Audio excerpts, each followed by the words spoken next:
This is our YouTube second video of modifying this cart to carry that C25 bottle, and then we're gonna give it the old Mexicali tune-up. You know those cars you buy down there and down south? They got 60,000 original on them. The odometer stopped working at 60,000, and the engine looks like brand new. And you drive it halfway home and it goes kapoof. Well, that's a Mexican or Tex-Mex, Texas Mexican. Believe it or not, Uncle Dutch was dumb enough to buy one of them cars one time. It was actually what the hell was that? It was a '70 Ford pickup, and transmission went on the way home on the ride home. Oh, was I was mad. So, and then to answer some of your questions, okay, too. Guy says about me living in a junkyard. That junk makes me more money in one day than your old lady does on the street corner every night of the week, supporting your lazy ass. Uh, I wouldn't have to live like this. And I will tell you, had I been around in Fat Albert's day, Fat Albert and the gang, all of them they'd be wearing diamonds as big as horse turds if they knew me. Because boy, I'll tell you what, you give me a junkyard and man, the idea is just. But that's why I could fix, $1 million aircraft or whatever. It came into the shop and they tapped me on the shoulder and says, "Hey, come take a look at this. What do you think?"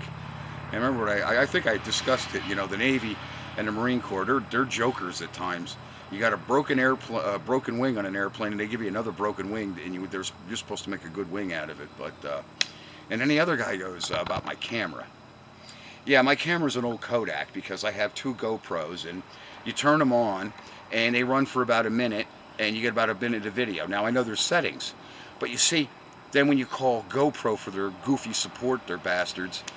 Oh, they send me instructions. I have two printouts, but this big on each camera.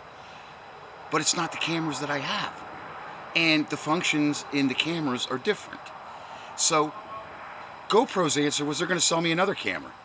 I ain't buying your shit, GoPro. Keep your yuppie garbage. I'll use my Kodak. Okay, I wish I could have a remote microphone.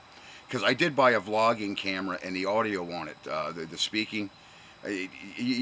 Unless you have equalizer and volume controls and all that, the volume and the video quality is grainy. It's sketchy at best. And yeah, I own that stuff. I should really put it on Fleabay and get rid of it, but you know what? It would probably come right back like a boomerang. So yeah, I can afford a GoPro. Don't worry about that, because I actually have friends that would buy. I have a friend that bought one. He had the same experience. They gave him the instructions for every other camera but the one he bought.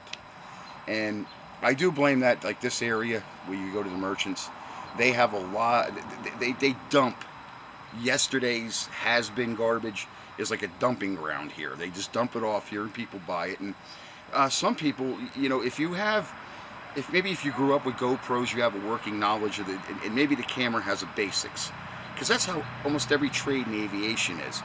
If you grow up in it, you're going to have, you know, uh, kind of a basic layman's.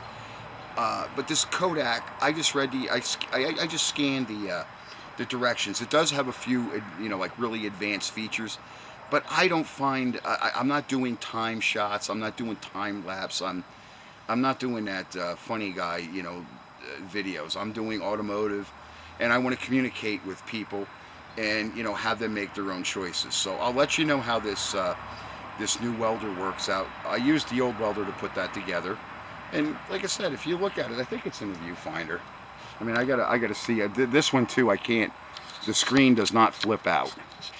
Uh, the only thing that flips out around here is me lately, with all this junk. But there it is, and that's like I said. That's a Fat Albert. I used a little bit of angle iron. I used my cutters, my grinders. I should say my shears. Uh, I used my riveter and a 5/8 drill bit, tape measure, Sharpie marker, and there it is. I didn't put a whole lot in that other than the bolts. I had a couple old stray. I do have cans that have bolts in them that actually have nuts and they actually fit something. I like that when you have a whole can of nuts and bolts and you got one of what you need, but you need four. But that's always what it is. So this is what it is, and I just wanted to display that if you have welding talent and you have a junkyard, you got a gold mine. It's just the unfortunate thing is we're not the people that destroyed the economy. There's a lot of good guys sitting on the bench, but you're not going to work for assholes and a slave driver and work for nothing and then come home to your family exhausted and you still can't pay all the bills. You know what? The hell with that. Thank you for watching my videos. Now you know why I cough. I was inhaling all that stuff from welding. That's one of the attributes about, I don't care whether it's gas or gasless welding, it all has a vapor that makes you gag, and you got to drink a quart of water or Gatorade or beer afterwards just to get rid of it lingering in your throat. So thank you for watching my videos, and I'll let you know how that new welder works out. I'm leery of having gas bottles and free stuff. You know, something always breaks when you hook it up half-ass. So, oh boy, here comes the Mexicali Choli concert. Boom, boom, boom. I'd like to do that on that guy's head a while. So anyway, yeah, keep the comments coming, and yeah, if you have something humorous like that to say, hey, I have an answer for you. Anyway, thanks for watching my videos, guys. I gotta go.